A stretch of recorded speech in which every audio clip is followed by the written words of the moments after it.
So we have already started the extraction of metal aluminium. In that, the first concentration, which is done by leaching of the bauxite ore, is done by two ways. First is Bayer's method, second is Hall's method. In Bayer's method, leaching of bauxite ore is done with concentrated caustic soda, that is NaOH. Last time I have given all the equations which are very important. While in the Hall's process, leaching is done by using sodium carbonate Na2CO3. In both AlOH group thrice aluminum hydroxide is formed, and then this aluminum hydroxide is filtered, washed, dried, and then it is ignited, that is calcined by heating to 1000 degrees centigrade, so that we get pure bauxite that is alumina. Followed. Now after that, to get aluminium from pure bauxite, we have to use electrolytic reduction of alumina. Now in this, they have shown you, this figure is very important, you have to practice at home. You are going to take steel tank, and inside the steel tank there is a black layering they have shown, that is of graphite, and this graphite layer lining which is inside the steel tank, it acts as a cathode. And in that, they have shown you three graphite rods which are dipped, which are yellow in color, they have shown. So these, they act as a anode. Followed. So cathode graphite lining is there and anode graphite rods are there. At the bottom there is a outlet for molten aluminium, which is shown in red color in your book. So here when this alumina is obtained, it has very high melting point, that is 2000 degrees centigrade, and without melting we can't do the electrolytic reduction, and therefore such a high melting point it is difficult to attain, and therefore in that we are going to add the two substances, that is cryolite Na3AlF6, and second one, that is fluorospar, that is CaF2. They are added and into the pure bauxite or alumina, so that its melting point get reduced from 2000 degrees to 1000 degrees centigrade. Followed. Now here, after in the molten state, all that mixture is taken in the steel tank, which has an inner lining of cathode carbon cathode. Now after passing the electric current, what happen? Molten aluminium get deposited at cathode, while oxygen gas is liberated at anode. Followed. So here, as the anode, which are the graphite rod, which are nothing but the carbon, graphite is an allotrope of carbon. So as oxygen is continuously evolved at the graphite rod, what happens? This oxygen react with the carbon rods, and there is a continuous formation of carbon dioxide gas, and the anode get eroded or corroded, and therefore they become thin and thin, and thus the anodes, they should be changed periodically as they get oxidized during this electrolysis of alumina. So if you write it all these things, and if you don't write the equation, then you will lose the marks. So first, at cathode, Al plus 3 electron uses aluminium metal, that is reduction here, gain of electron is reduction, and at anode 2O2 minus, because oxygen is diatomic, gives O2. Now 2 2s are plus 4 electron, so that is oxidation. Giving electron is oxidation. So that is how oxidation and reduction, they occurs at cathode and anode respectively. So this is very important question, always asked in exam. Remember, for 5 or 4 marks, drawing diagram, describe electrolytic reduction of alumina. Followed. Now here, up to this we have seen how we are going to extract the metals which are highly reactive. Now we are going to consider the methods of extraction of metals which are moderately reactive. So here, moderately reactive metals, that means they are iron, zinc, lead and copper. They are considered to be moderately reactive metals, and usually these metals, they occur either in the carbonate form or the sulfide form. Followed. So these moderately reactive metals, they usually occur in the forms like sulfide or carbonate form, so it is easier to obtain the metals when they are present in the oxide form, and therefore these sulfides or carbonate, they should be converted into oxide. So there are two methods of conversion of this sulfide ore and carbonate ore into oxide form. So when sulfide ore is converted into oxide form,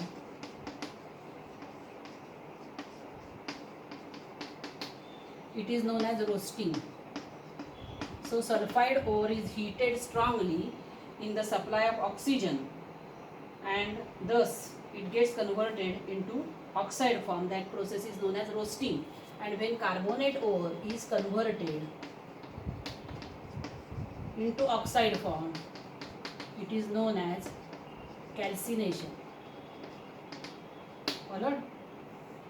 So these are the two methods. They may ask define calcination, roasting, distinguish between calcination, roasting, and during the process of calcination, this carbonate ore is heated in a limited supply of air and it is transformed into oxide form. So they have given two examples. For this sulfide ore, they have used ZnS plus O2 gives ZnO plus SO2. Followed? So here O2 is there, 2 Zn, here we are making 2, so here it is 2 sulfur. So how many oxygens are there? 2 oxygen, 4 oxygen, 6 oxygen, so make it here 3. Followed? So that is the example of roasting. In calcination, if we have zinc carbonate, then it gives zinc oxide plus CO2. Followed? So it gives zinc oxide plus CO2. Upward arrow. SO2 upward arrow, gas is given out. Followed?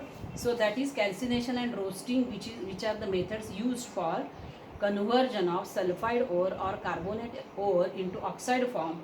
Now after getting this oxide form, definitely we are going to reduce it, and usually we are using coke or the carbon as a reducing agent. So Zn plus CO, carbon monoxide gas is formed. So that is the usual method for obtaining the moderately reactive elements or the metals. Apart from that, instead of using carbon as a reducing agent, we can use the highly reactive metals. Reactive metal like sodium, calcium, aluminium, they are also used as a reducing agent, and from that metal oxide we can obtain the metal, because these metals, they are able to displace the moderately reactive metal from its compound. Followed? So here they have given, suppose we are having manganese dioxide, MnO2. So these reactions are also important. So what I am telling, after getting the oxide ore, instead of using coke as a reducing agent, we can use the reactive metals as a reducing agent. For example, sodium, aluminium, calcium, they can be used as a reducing agent, because these metals being reactive than these metals are more reactive, they are able to displace the moderately reactive metals from the compound. Followed? So here they have given one example, that is manganese dioxide, aluminium is a reducing agent, we get aluminium oxide Al2O3 plus we are getting the metal Mn. Followed? Plus heat. So this is very highly exothermic reaction. So for making aluminium 2 we are going to apply. So after getting 2 here, we are having Al2O3, oxygen is here 3, so making it 6, we will have here 3 Mn.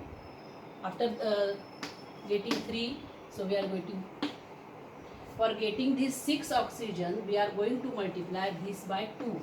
Followed? So now we are going to have aluminium 4. So first we have made aluminium 2, but afterwards we have made 4, because 2 2s are 4, and for making oxygen 6, we are going to multiply this by 3, so 3 Mn plus heat. Now here there is an important reaction which is known as thermic reaction, which is based on the same principle, and here instead of using manganese dioxide as an oxide, we are going to use ferric oxide as a oxide, and we are getting Al2O3 plus Fe. So making here 2 Fe, 2 Al and O3. So this is balanced equation, and here again large amount of heat is given out. It is highly exothermic reaction. So in using or reaction of iron oxide with aluminium to form iron and aluminium oxide is known as Thermit reaction. And this Thermit reaction, they have, do you know part they have omitted, but that is used. You remember only thing that this Thermit reaction is used for welding of iron rails whenever there are cracks. Followed? So they have shown the figure, but it is omitted. Now that is in case of the material extraction which are moderately reactive, we are going to consider calcination, roasting, and then we are going to consider its reduction either first by coke and then by the reactive material like aluminium. But when aluminium is a reducing agent for Fe2O3, then that reaction has a particular name that is known as Thermit reaction, and these reactions are highly exothermic. Large amount of heat is given out, and these metals, they are obtained in the molten state. So remember that point. Now after that they have given the extraction of less reactive metals. So metals with the bottom reactivity, that is iron, gold, silver, platinum. So usually they are found in the free state in nature. The reserves of copper in the free state, they are also very few. So they have given you mainly the formation of copper from Cu2S. So Cu2S means it is cupric sulfide, or cuprous sulfide, sorry. So this cuprous sulfide is first converted into oxide by passing oxygen over it. Cu2O is obtained plus SO2 gas is given out.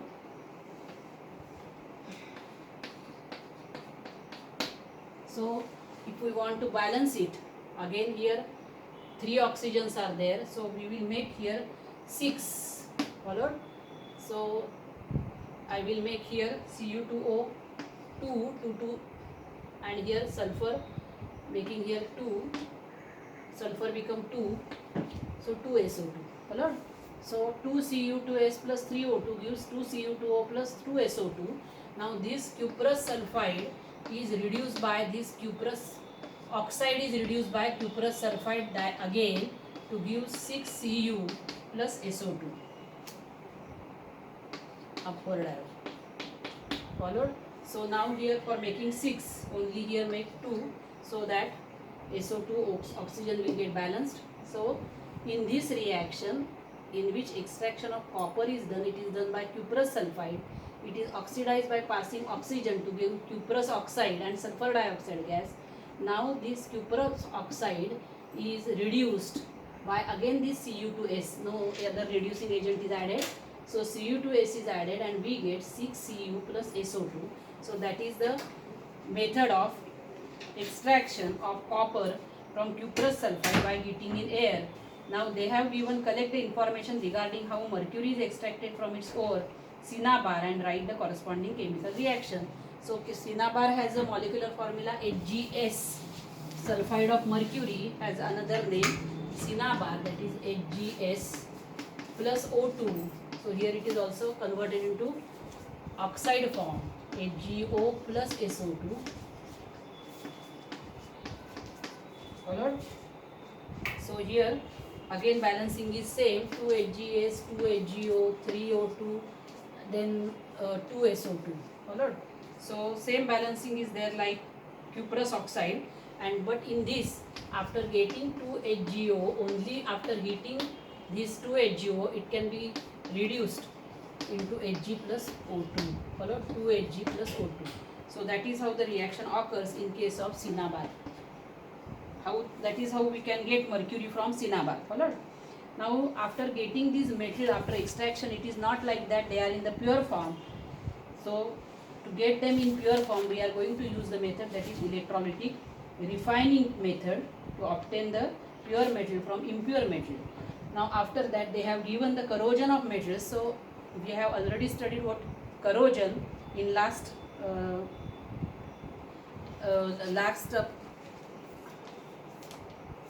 lessons. Have you seen the following things? What is meant by corrosion?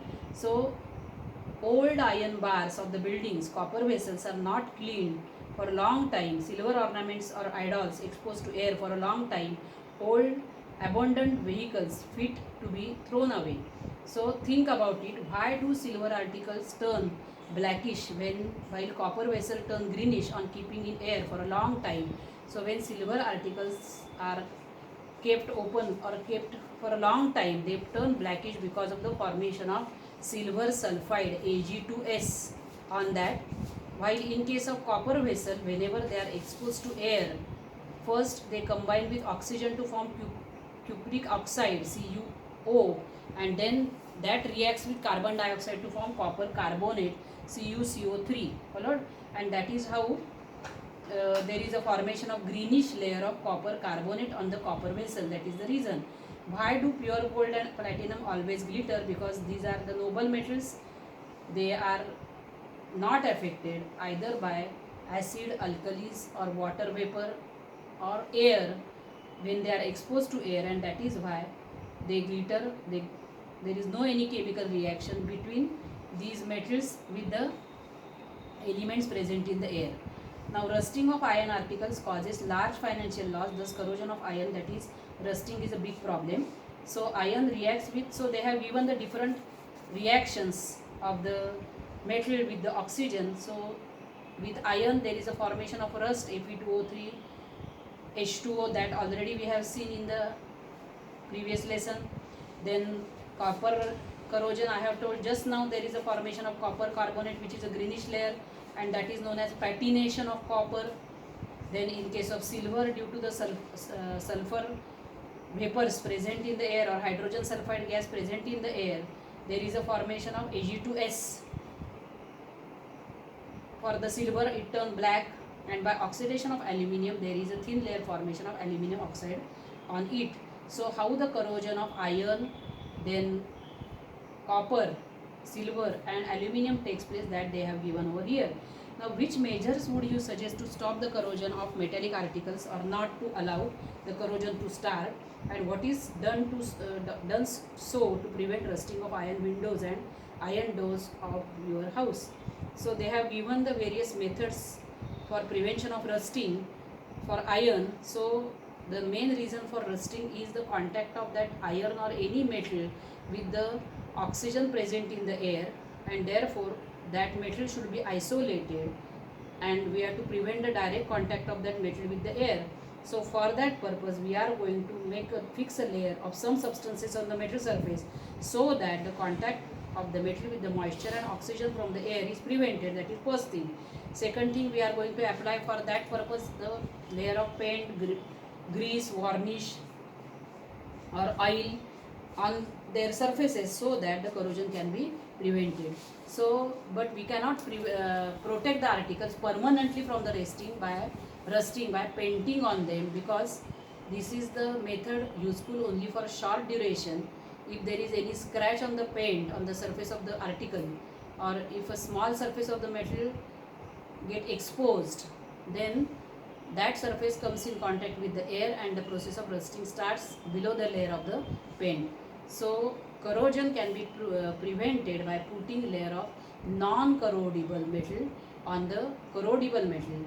This is done by different ways. So first is galvanizing, second is tin, third is anodizing.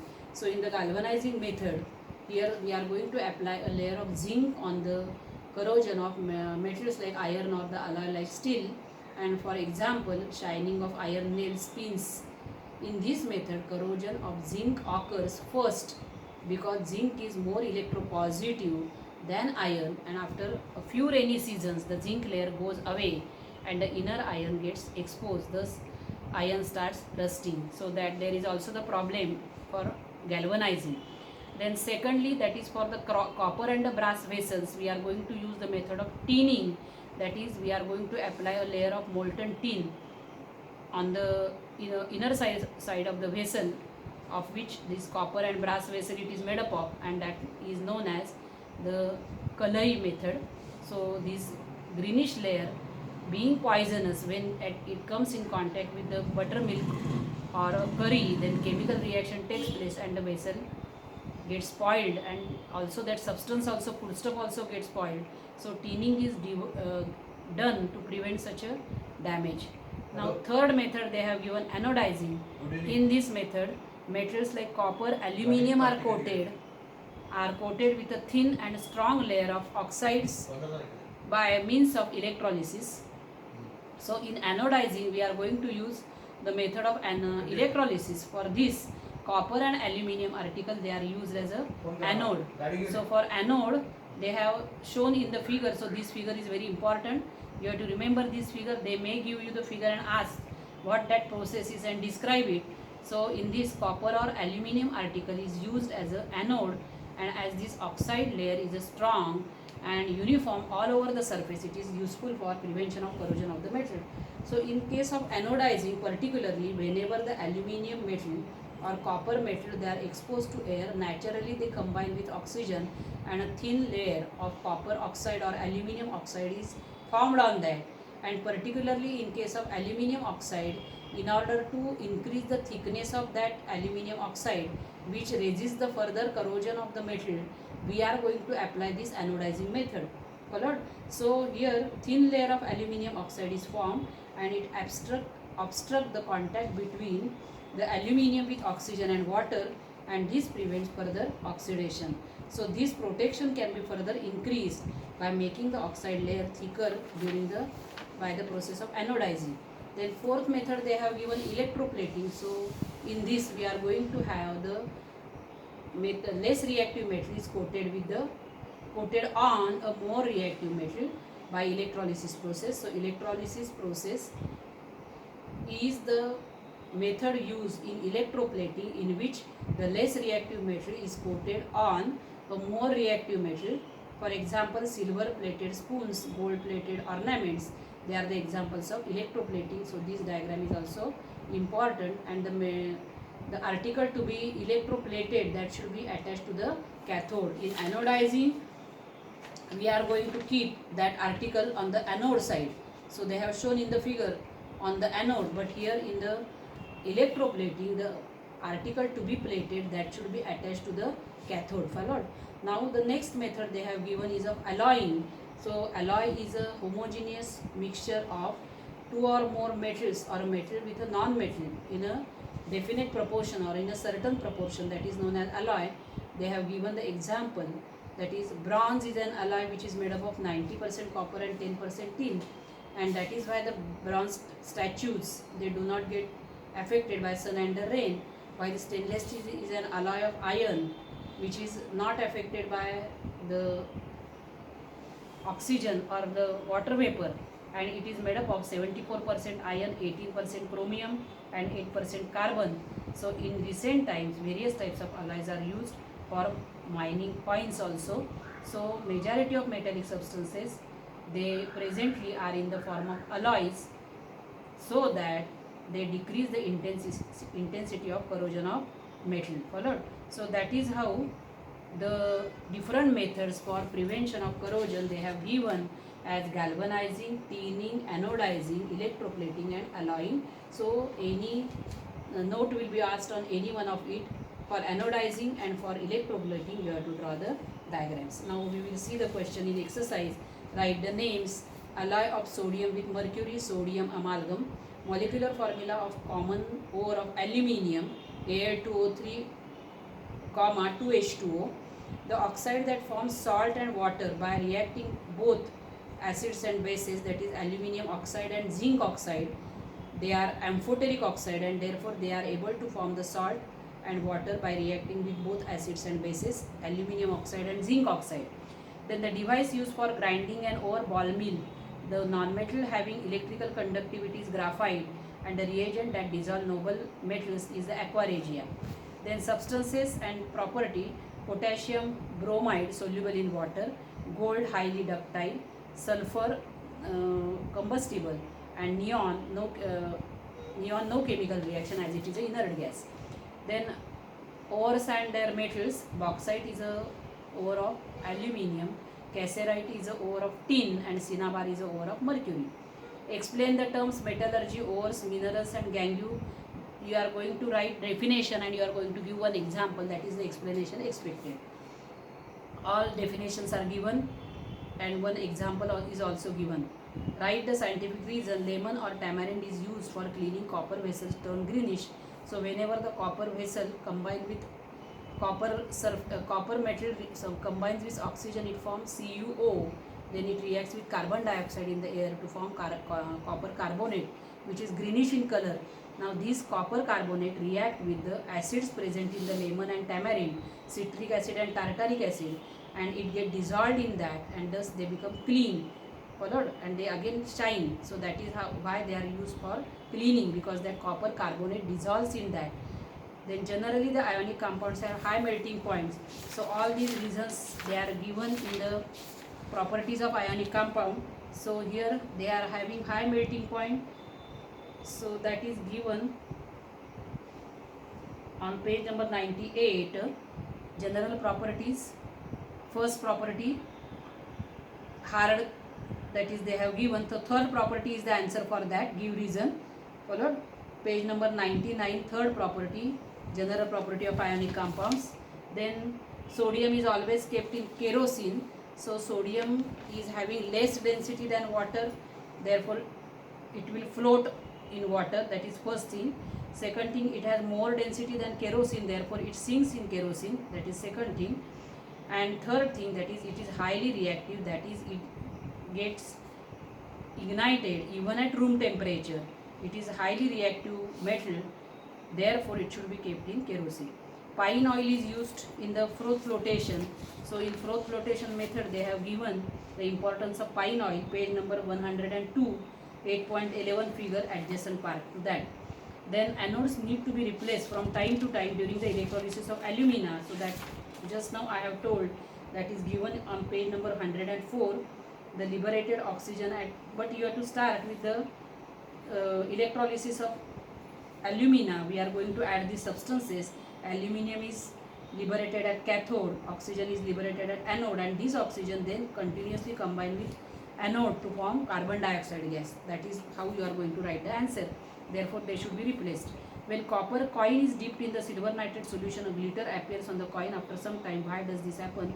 Write the chemical equation. So Cu plus AgNO3 gives CuNO3 plus Ag.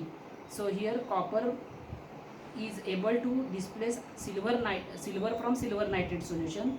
So it is a type of displacement reaction.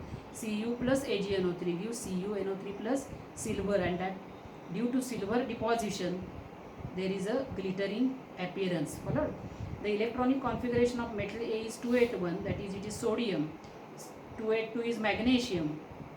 So which of the two metals is more reactive? Sodium will be more reactive because it has to lose only one electron, and therefore it can easily do that. Write their reaction with dilute hydrochloric acid. So Na plus 2 HCl gives 2 NaCl plus H2. Sodium plus 2 HCl gives 2 NaCl plus H2. Gas is given out. Mg plus 2 HCl gives MgCl2 plus H2. So hydrogen gas will be given out. Then draw neat label diagrams. All diagrams are important. You have to draw them by seeing in textbook. Write the chemical equations for the following events. Aluminium came in contact with the air. So Al plus O2 gives Al2O3. Aluminium comes in contact with air. So we are going to have Al2O3 is formed. 2Al plus 3O2 gives Al2O3. So here making here 2, so here you make a 4. Followed. 4Al plus 3O2 gives 2Al2O3. Ion filings are dropped in aqueous solution of copper sulfate. So Fe plus CuSO4 gives FeSO4 plus Cu. So it is a displacement reaction. A reaction was brought about between ferric oxide and aluminium. So it is Thermit reaction. Fe2O3 plus Al gives Al2O3 plus Fe. Thermit reaction. Then electrolysis of alumina is done. So you have to write the equation cathode anode reaction given on page number 104. And then zinc oxide is dissolved in dilute hydrochloric acid. So ZnO plus HCl gives Zn2HCl gives ZnCl2 plus H2. So these are the equations they have asked. Complete the following statement using every given option. during the extraction of aluminium, ingredients and gangue in the bauxite. So here you see page number, you will get all the answers on page number 103. So gangue part is given, oxide part is given. So you can solve these questions by reading the paragraph from 103. Divide the metals copper, zinc, calcium, magnesium, iron, sodium, lithium into three groups, namely reactive metals, moderately reactive metals and less reactive metals. So they have given in the reactivity series the groups. So on that basis, on page number 97, you can classify these elements into three groups as they have given in your book itself. So that is all the lesson metallurgy. तू वाचून दाखव ती मुलं